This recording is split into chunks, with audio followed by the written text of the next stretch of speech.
Wir haben den Freitag, den 27. März. Ich heiße euch ganz herzlich willkommen zu ein paar Gedanken zum heutigen Losungstext, wo wir Jeremia 17, 9 bis 10 finden. Es ist das Herz ein trotzig und verzagt Ding. Wer kann es ergründen? Ich, der Herr, kann das Herz ergründen und die Nieren prüfen und gebe einem jeden nach seinem Tun. Dazu haben wir einen sehr interessanten Lehrtext von 1. Johannes 3, 19 bis 20. Daran erkennen wir, dass wir aus der Wahrheit sind und können vor ihm unser Herz überzeugen. Dass, wenn uns unser Herz verdammt, Gott größer ist als unser Herz und erkennt alle Dinge.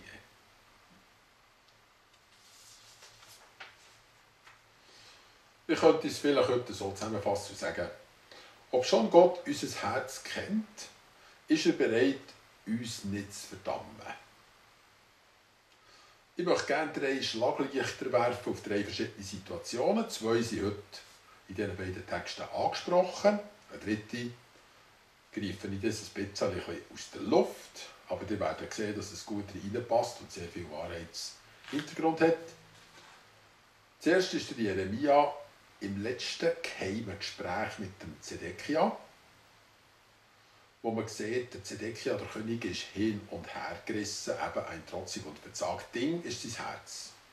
Die zweite Situation ist der Sigmund Freud, anfangs des 20. Jahrhunderts in New York. Er tut dort einen Patienten mit Psychoanalyse therapieren. Und die dritte Situation ist dann wieder ein bisschen weiter zurück in der Geschichte, nämlich Johannes der Apostel hat vor sich einen Angefochtenen, nehmen wir vielleicht mal an, einen Depressiven, eben das Herz verdammt ihn. Und da findet er die treffende Antwort. Gehen wir also zuerst zum Zedekia. Es ist das Jahr 587 vor Christus. Jerusalem ist von den Babyloniern schon umzingelt. Die Leute hatten jetzt ein Jahr lang Hunger gehabt, mehr sogar. Sie haben sogar ihren Urin getrunken auf der Stadtmauer. Sie waren komplett am Rand vor dem Zusammenbruch. Der Jeremia selber steht auf der schwarzen Liste der damaligen Stasi. Das ist die Oberschicht, die hat gesagt, wir lassen uns nicht ausliefern an eine fremde Macht. Irgendwie war Gott ja immer auf der Seite von Juda, also wird er das hier auch sein. Und alle, die das Gegenteil sagen, wie der Jeremia, sind Rädchenführer, sind Volksverräter. Darum hat man ihn auf dem Wachhof gefangen halten und ein bisschen auch vor diesen Leuten schützen. Der Zedekia macht ein geheimes Gespräch ab mit ihm. Es ist sehr interessant, dass wir das wissen, was sie in einem geheimen Winkel vom Tempelbezirk miteinander haben geredet.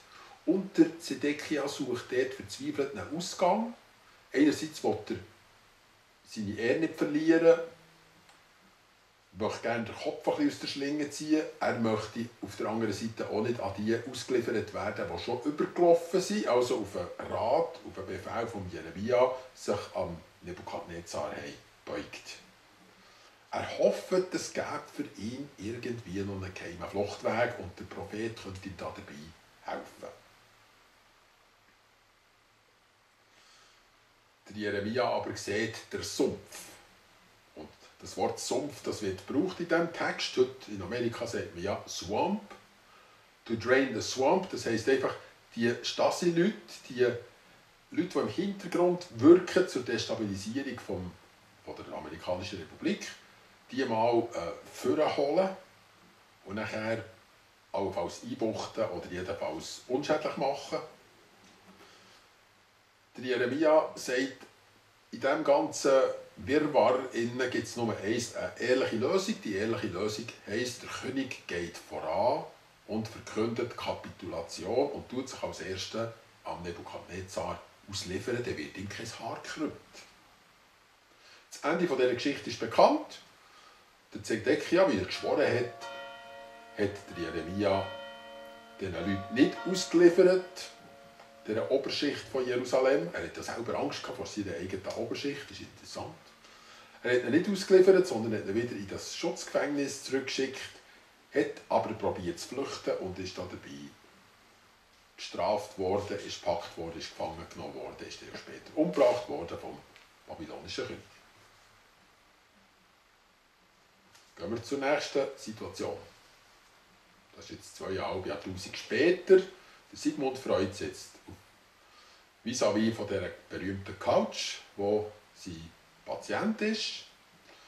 Am meisten hat ja der Sigmund Freud, der selber ein Jude war, die Söhne der reichen und erfolgreichen Juden und ihre Töchter therapiert in New York, die ein bisschen in schwierigen Lebenssituationen waren. Weil er hat ja gewusst, dass die Leute genau, die in dieser sehr christlichen, damals sehr christlichen Gesellschaft Amerikas aufgewachsen haben, aber schon so ein bisschen alles ausprobiert und haben sich gewisse Vorstellungen von ihrem Leben hergegeben, mit frühem Sex, mit all diesen Sachen. Haben Gewissensnot gehabt, weil ihre Umgebung hat ihnen dann etwas anderes gezeigt. Und ihr Gewissen war auch noch am Leben. Und so sind sie schlussendlich an dem Ort gelandet, wo sie gefunden haben, hier gibt es Hilfe, wenn mich mein Herz verdammt. So heisst es ja in diesem Text. Und das ist bei vielen Leuten so. Wenn sie in die verkehrte Richtung gehen, dann kommen sie genau in das hinein und sie suchen ein Heilmittel. Das Heilmittel war ganz anders. Mittlerweile hat es sich auch ein bisschen umgesprochen. Das Heilmittel, das der Sigmund Freud angeboten hat, war, schiessen die christliche Moral über Bord. Es ist okay, wenn Kinder sehr früh sexualisiert werden. Der Oedipus-Komplex ist ja bekannt. Also schon die ganz Kleinen begehren ihre Mutter als sexuelles Gegenüber. Die ganz jungen Töchter begehren ihren Vater als sexuelles Gegenüber. Solche Lehrer hat er gehabt. Er hat gesagt, Christen tun euch das vermeisen mit ihrer blöden Moral, sie eure echten Gefühle unterdrücken.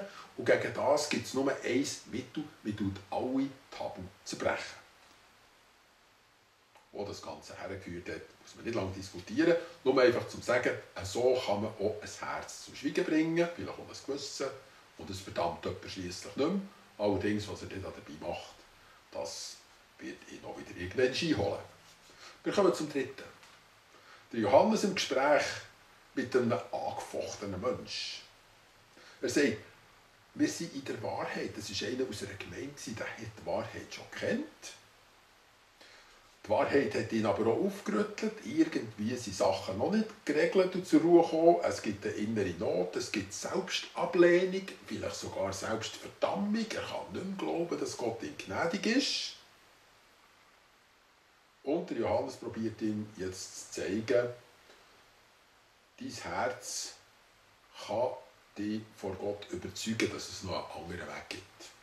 Aus dem langsamen Abstieg in Depression, ich kenne das sehr gut, ich war 10 Jahre depressiv.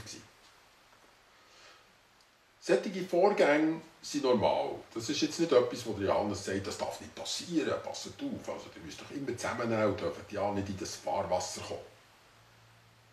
Ein Depressiver, der kann Gnade nicht gut erfassen.